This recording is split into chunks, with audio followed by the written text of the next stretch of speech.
ನಿಮ್ಮ ಸತ್ಯ ಯುನಿಲೆಟ್ ಅಲ್ಲಿ ಫುಲ್ ಮೂನ್ ಸೇಲ್ ಮೇ 31 ಒಂದಿನ ಮಾತ್ರ.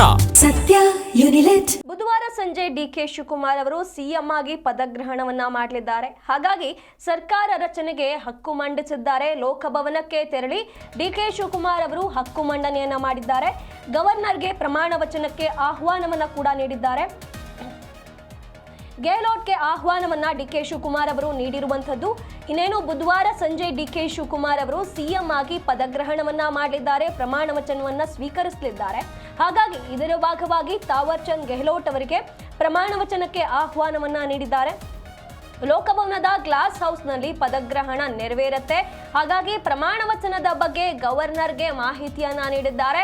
ಡಿಕೆಶಿಗೆ ಸಿದ್ದರಾಮಯ್ಯ ಅವರು, ವೇಣುಗೋಪಾಲ್, ಸುರ್ಜೇವಾಲಾ, ಜಮೀರ್ ಅಹಮದ್, ಜಾರ್ಜ್ ಸಾಥ್ ನೀಡಿದ್ದಾರೆ. ಲೋಕಭವನಕ್ಕೆ ಆಗಮಿಸಿ ಡಿಕೆ ಶಿವಕುಮಾರ್ ಅವರು ಹಕ್ಕು ಮಂಡನೆಯನ್ನ ಮಾಡಿದ್ದಾರೆ. ನಿನ್ನೆ ಕೆಲವೊಂದಿಷ್ಟು ಮಹತ್ವದ ಬೆಳವಣಿಗೆಗಳು ರಾಜ್ಯ ರಾಜಕೀಯದಲ್ಲಿ ನೆರವೇರ್ತು. ಸಿಎಲ್ಪಿ ಸಭೆ ಕೂಡ ಒಂದು ಕಡೆ ನೆರವೇರ್ತು. ಹಾಗೆ ಈ ಒಂದು ಸಭೆಯಲ್ಲಿ ಡಿಕೆ ಶಿವಕುಮಾರ್ ಅವರ ಹೆಸರು ಮಂಡನೆ ಕೂಡ ಆಯಿತು. ಹಾಗಾಗಿ ಇದಾದ ಬಳಿಕ ಇಲ್ಲಿ ಸರ್ಕಾರ ರಚನೆಗೆ ಕೂಡ ಡಿಕೆ ಶಿವಕುಮಾರ್ ಅವರು ಹಕ್ಕು ಮಂಡನೆಯನ್ನ ಮಾಡಿದ್ದಾರೆ. ಲೋಕಭವನಕ್ಕೆ ತೆರಳಿ ಡಿಕೆ ಶಿವಕುಮಾರ್ ಹಕ್ಕು ಮಂಡನೆಯನ್ನ ಮಾಡಿರುವಂತದ್ದು.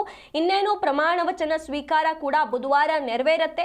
ಹಾಗಾಗಿ ಈ ಒಂದು ಕಾರ್ಯಕ್ರಮಕ್ಕೆ ಈಗ ಗವರ್ನರ್ ಅವರನ್ನ ಆಹ್ವಾನ ಮಾಡೋದಕ್ಕೆ ಅಂತ ಹೇಳಿ ಲೋಕಭವನಕ್ಕೆ ತೆರಳಿದ್ರು. ತಾವರ್ ಚಂದ್ ಗೆಹ್ಲೋಟ್ ಅವರಿಗೆ ಆಹ್ವಾನವನ್ನ ಕೂಡ ಡಿಕೆ ಶಿವಕುಮಾರ್ ಅವರು ನೀಡಿದ್ದಾರೆ. ಲೋಕಭವನದ ಗ್ಲಾಸ್ ಹೌಸ್ನಲ್ಲಿ ಪದಗ್ರಹಣ ಕಾರ್ಯಕ್ರಮ ನೆರವೇರುತ್ತೆ.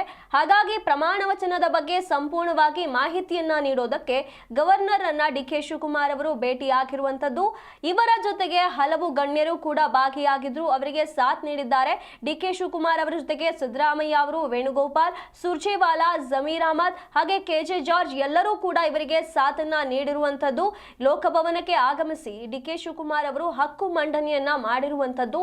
ಈಗಾಗಲೇ ರಾಜ್ಯ ರಾಜಕೀಯದಲ್ಲಿ ಆಗ್ತಾ ಇರುವಂತಹ ಬೆಳವಣಿಗೆಗಳ ನಡುವೆ ಇನ್ನು ಮುಂದಿನ ದಿನಗಳಲ್ಲಿ ಯಾವ ರೀತಿಯಾಗಿ ಪದಗ್ರಹಣ ಆಗಬೇಕು, ಅದಕ್ಕೇನೆಲ್ಲ ಕೆಲಸಗಳಾಗಬೇಕು, ಅದಕ್ಕೂ ಮುನ್ನ ಏನೆಲ್ಲ ಪ್ರಕ್ರಿಯೆಗಳಿವೆ ಅನ್ನೋದನ್ನ ಈಗಾಗಲೇ ಡಿಕೆ ಶಿವಕುಮಾರ್ ಅವರು ಪಾಲಿಸ್ತಾ ಇದ್ದಾರೆ. ಎಲ್ಲವನ್ನೂ ಕೂಡ ನಿಧಾನವಾಗಿ ಒಂದೊಂದೇ ಹೆಜ್ಜೆ ಹೋಗ್ತಾ ಇರುವಂತದ್ದು.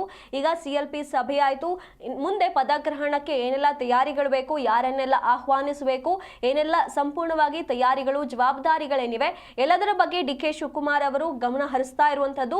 ಇದರ ಭಾಗವಾಗಿ ಮುಖ್ಯವಾಗಿ ಗವರ್ನರ್ ಅವರಿಗೆ ಆಹ್ವಾನವನ್ನ ನೀಡಿದ್ದಾರೆ. ಅವರಿಗೆ ಇದರ ಬಗ್ಗೆ ಮಾಹಿತಿಯನ್ನ ಕೂಡ ನೀಡಿರುವಂತದ್ದು. ಇಂಥ ಬೆಳವಣಿಗೆಗಳು ಈಗ ನಡೀತಾ ಇರುವಂತದ್ದು.